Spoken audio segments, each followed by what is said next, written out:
Good morning, y'all. This is Mike Chavis with the principal thing. Proverbs 4:7 says, wisdom is the principal thing. Therefore, get wisdom. And with all thy getting, get an understanding.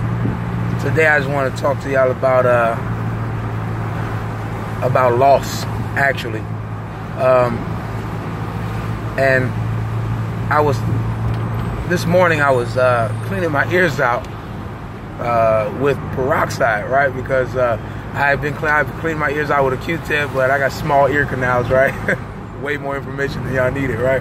But I had small ear canals, so I wound up like impacting or jamming my ear up, because instead of it cleaning it, it just sort of pushed the, whatever wax or whatever back up into my ear. So I was having trouble hearing. And so I went to go clean it out with peroxide. Little quick note for you guys, just a little fun fact or whatever. I found in my talking with people that that's a cultural thing. That black people put peroxide in their ear, and I found that Spanish people, well, that I've spoken with, of course, there's not everybody in all ways. You know what I'm saying? Before I get a bunch of comments talking about whatever, but it's not everybody in all ways. But Spanish people who I've spoken with said that in their culture they use alcohol.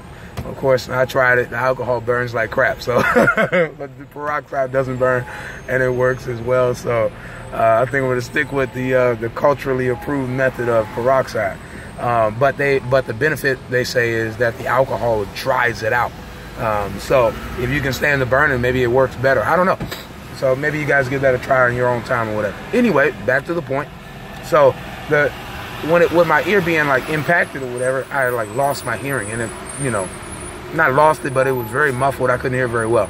So, and I just started to think about loss and other things that I've lost in my life, people who I've lost, and abilities who I've lost, jobs that I've lost or whatever. And I just began to think about loss or whatever. And I'm going to start off by saying that ego is a very interesting thing. And I would advise everyone to do a little bit of study on what it is, what the ego is. And just a really quick synopsis, the ego is the part of your thinking process that interprets reality, the information that it receives from the real world as it relates to you. How the real world and reality affects you. Ego is also the part of your thinking that reinforces, it restates to you who you believe you are. All right. So a good example of this is of the first one I'm talking about interpreting reality as it relates to you. You're catching the bus. You're on the bus or whatever, and the bus catches a flat tire, and your thought is, why is this happening to me? I'm going to be late. You've interpreted reality as it relates to you, when in actuality this is something that has happened to the bus and to the bus driver and to everyone who's on the bus. And everyone on the bus is now going to get to their destination later than they had originally anticipated. But your ego doesn't consider those things, because your ego is designed to interpret information as it relates to you. A good example of it restates who you are is when you were young, you saw somebody get bullied or whatever, or you saw someone who was a drug addict. I'll use a personal example for me. Growing up and seeing a bunch of fiends, crack fiends on Queen Street, I noticed that all the crackheads did pretty much the same thing. They didn't really have a place to go. They lived, it's not funny, but they lived on the street, and they all looked bummy. They all acted really, weird and out of it, or whatever the case may be. And so I thought to myself, they all got something in common. They do drugs. You know what I'm saying? They're doing crack. You understand what I'm saying? And so I don't think I want to do crack, because apparently this is what crack does to you. So then later on in life, being offered cocaine, I vehemently refused it, because coke and crack are, they're like brothers. You know what I'm saying? In my opinion, my humble opinion, having done neither. So I thought to myself, because when I saw all them crackheads, I thought, I don't want to ever be a crackhead. You know what I mean? And so when offered cocaine, that thing that I had established as a part of my personality, as who I was, a person who doesn't do crack. I am not a crackhead. Then someone offers me coke, I vehemently refuse it, because now my ego restates to me that I am not a crackhead. And I know it doesn't take a lot to become a crackhead. You know what I'm saying? You do some crack, and then next thing you know, oh man, you're a crackhead. That's my assumption of how it happens. Oh man, crack is super addictive. You know what I'm saying? You do some crack, and then, you know, the next day you're selling your TV for crack. You know what I'm saying? You know what I mean? So anyway, you know what I mean? So when offered coke, I'm like, nah, I'm good. You know what I mean? So that's an example of the ego restating to you who you are. But anyway, now to talk about loss. Now, as I'm thinking about me losing my hearing, or, you know, me losing my vocal range, some of my vocal range while singing, because I smoke cigarettes or whatever, you know, I think about the things that I lost, people that I lost, whatever, this morning, and the scripture came to me real clear, real quickly. It said, the earth is the Lord's and the fullness thereof, it and they that dwell therein. You know what I'm saying? So, and so I think that when we think about ego, another thing that happens with ego is, or can happen with ego, is it makes problems, it can make problems larger than they are in the scope of eternity and, you know, the world as a whole, the universe and how it's concerned. You know what I'm saying? Because I'll give you a good example. We'll go back to the bus blowing a tire. Bus blows the tire. You think to yourself, why is this happening to me in particular? You know what I mean? And now I'm going to be late and I'm going to be inconvenienced. You have to sit on that bus for, you know, 40 minutes to an hour before a new one comes, and your whole world is shaking. You're posting about it on Facebook. You're making live videos. You're sighing, shaking my head. They need to get this stuff together. You call 311. You know what I mean? You called the bus, you know, bus company to complain. You've done all sorts of things because you have been very inconvenienced by this bus blowing a tire. You know what I mean?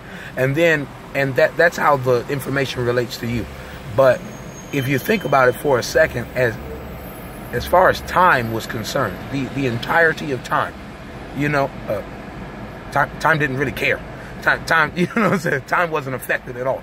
The world wasn't affected. You know what I'm saying? You were inconvenienced. You blew a tire. The traffic patterns were affected. They had to go around you, and maybe that caused some backup somewhere else or whatever. So more people are affected by it than just you. However, the world never stopped turning. It never stopped in its rotation. You know, clouds never ceased to gather water, you know what I mean, or let water go. You know what I'm saying? Crops didn't stop growing, you know what I'm saying? The sun didn't stop shining. Trees didn't stop making air. Children didn't stop laughing and playing and crying, you know, whatever the case may be. Nothing changed. It wasn't that important. You know what I mean? In the scope of time. But your ego has multiplied this issue into a mountain for you, when in the scope of eternity and the universe as a whole, it wasn't really that deep. You were inconvenienced for 40 minutes to an hour. Maybe you missed an appointment, and maybe it did affect your life negatively. Maybe it affected your life positively. But regardless of whichever one it did, the entirety of humanity, of all the species on the earth, and time itself really didn't even notice. You know what I mean? Didn't blink an eye. You know, to quote the Watchmen. You know what I mean? So your ego has a way of multiplying problems, and because it's only concerned with how they relate to you. That's the job of the ego. I'm not saying it's wrong. I'm saying that we have to be aware of what's really happening.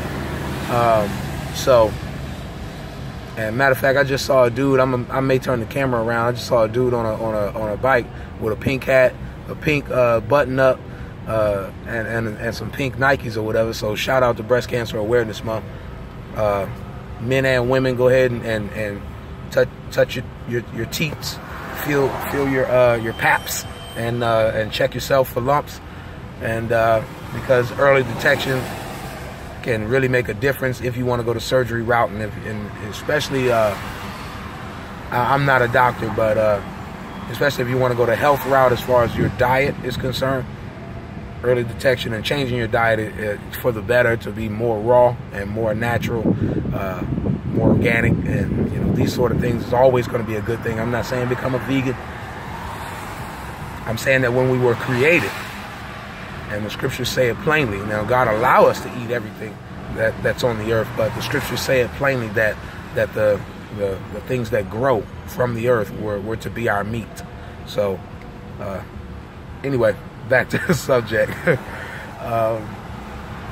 So when thinking about loss, there are things that you have lost. Maybe the loss of my hearing, or really my hearing being dulled or diminished. Time isn't affected. The entire universe isn't affected. Maybe my family is affected because, they got to speak a little bit louder, or they have to listen a little bit more carefully because I'm speaking a little bit softer. So that can be annoying, these sorts of things. But the world as a whole didn't even notice. You know what I'm saying? So I'm saying that to say that the earth is the Lord's. So the things that we have, the people that we have in our life, if you replace your ego with more of a theo, which is more of a God philosophy for thinking, and sort of begin to consider things as they relate to God, because the ego considers things as they relate to you, but if you replace, let this mind be in you, which was also in Christ. So Yeshua. And so if we replace our mindset with the mindset of Christ, and begin to step outside of our ego, which only interprets things as they relate to us, and wonder for a moment, or hear from the Spirit, or seek out instructions from the scriptures, and see how do these things relate or affect, how does God feel about them, then I believe that we'll have more peace, to be honest. It's less tumultuous. It's, and you have more peace. It's less anxiety when you don't have to worry about yourself, but you worry about what's going to please the Father, because having the Father pleased is going to be your strength. You know what I mean? The joy of the Lord is my strength. So take a moment, and when you considering the things that you lost, consider that all of these things were the Lord's to begin with, and he do what he wants to with them. He's sovereign, and he's God. So consider what was his purpose for it, or why. Maybe not even why, because sometimes trying to understand why I lost a person, you know what I mean, can be very difficult. When I lost my brother, I asked the Lord. I asked the Lord why, and they say you're not supposed to question God, but I had a lot of questions for my natural father, and therefore it only stands to reason I will have a lot of questions for my spiritual father. One thing that my father and my mother always told me and my brothers was that we can ask them questions as long as we're already doing what they instructed us to do. If my mom was to tell me to go take out the trash, I'm allowed to ask my mom why I have to take out the trash instead of my brother, as long as I'm already moving in the direction of taking the trash out. And if y'all catch that right there, you'll catch something deep as it relates to your spiritual father, God your Father. So as long as I'm already, on the move, I believe I'm allowed to. As long as I'm going to obey his instructions, and I can ask him, why do you have me doing this? And he may not answer. My parents didn't answer all the time. You understand? But I asked the Lord, why did he take my brother? And I even, I pointed my finger at God, and I, for lack of a better word, assigned blame to him. And I told God, I said, but you were supposed to protect him, so why is he not here anymore? And the Lord answered me quickly. He said, I did protect him. I protected, I protected that part of him that was eternal. And the Lord explained to me, made it very clear to me that my thinking was wrong. I was disappointed because my expectation was wrong. When I'm expecting the Lord to protect him, I was expecting the Lord to protect his natural body, and the Lord, being eternal as he is, he protected his soul. My brother said to me before he passed, he said that he never felt more close to God than when he was, in the desert, in Iraq or whatever. So my brother was in the Air Force, as a lot of my friends know.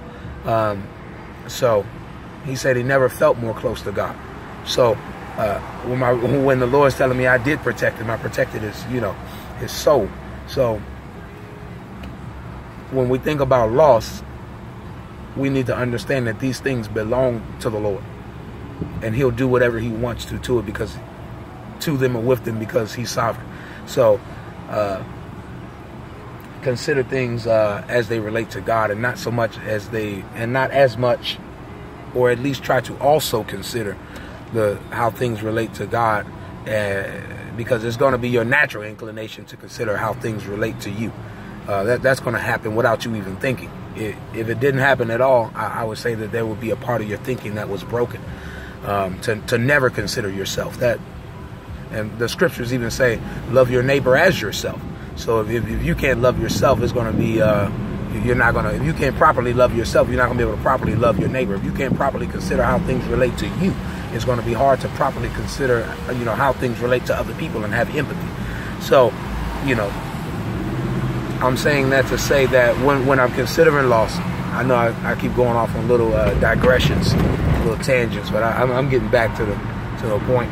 When I'm considering loss, I need to understand that the earth is the Lord's and the fullness thereof, it and they that dwell therein. So my ego wants to make these things about me. Lord, why did you take my brother from me?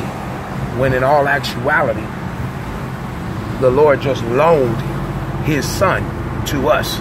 You understand what I'm saying? His creation. You know what I mean? So shout out to all the armed forces, especially 824 Security Forces Squadron. You know what I'm saying? We out here, I'm still repping, you know what I mean? So and shout out to all of the fallen, past, present, and future, because this thing gonna keep going up. We're gonna keep losing people in war. It's just something human beings do. So all the American soldiers and all the people who fought for justice and freedom, no matter where you were from. But I'm an American, so of course I'm gonna shout out the American soldiers, and we appreciate your sacrifice. John 15:13, I do believe it is, says, no greater love have any man than this, that he would lay down his life for his friends. So, so I appreciate the love that my brother had for me and for everyone who was in America. So, because he laid down his life for you. So, shout out to all the armed forces, and shout out to all the fallen. A salute to the fallen. Your sacrifice has not gone unnoticed or unappreciated or uncelebrated. But as far as loss is concerned, he was the Lord's to begin with. My ability to see, that was a gift from the Lord. My ability to hear, that was a gift from the Lord. Not something I can take for granted. If he was to take it away, then it was his to take. So my ego will relate it to me as this horrible thing, and it won't be pleasant. It would not be pleasant if I was to lose my hearing. It would be difficult to deal with. But the truth of the matter is that it was something that was loaned to me anyway. It wasn't mine. So I'm going to wrap this up. I'm going to wrap this up by saying that I pray the Lord protect you as you go about your way today and every day. I pray that you draw closer to God